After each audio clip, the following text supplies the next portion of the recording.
אנחנו הרגנו כבר 15 עד 18 אלף ילדים. הנה אדון כיפה, מנסה להתמחמד לערבים, אדון כיפה. בוא נדבר איתו.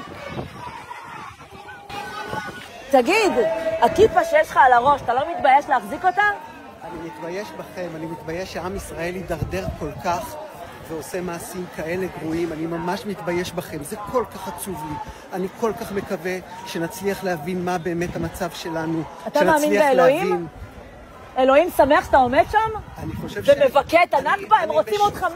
אני משוכנע שהקדוש ברוך הוא מזיל דמעה כשהוא רואה איך עם ישראל יידרדר ואיך הוא הגיע למקום שבו את נמצאת. לאן הידרדרנו? בוא תגיד לי, לאן הידרדרנו? הידרדרנו למקום שבו נפלנו ונכשלנו בניסיון שהקדוש ברוך הוא העמיד אותנו דרך החמאס.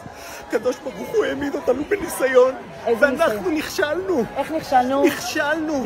נכשלנו בזה שנפלנו למלחמה שבה אנחנו הרגנו כבר 15 עד 18 אלף ילדים. אנחנו הרגנו. החמאס הרג. אנחנו הרגנו ילדים. זה חמאס, תתעורר, אחי, תתעורר.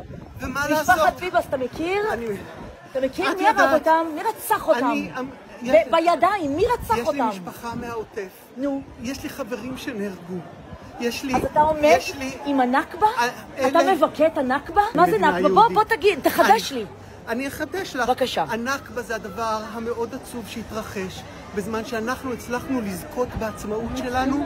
הפלסטינים, מאות אלפים מהם, איבדו את בתיהם במרחב שבו אנחנו חיים. זה מרחב בשביל שני העמים. בעזרת השם יתברך.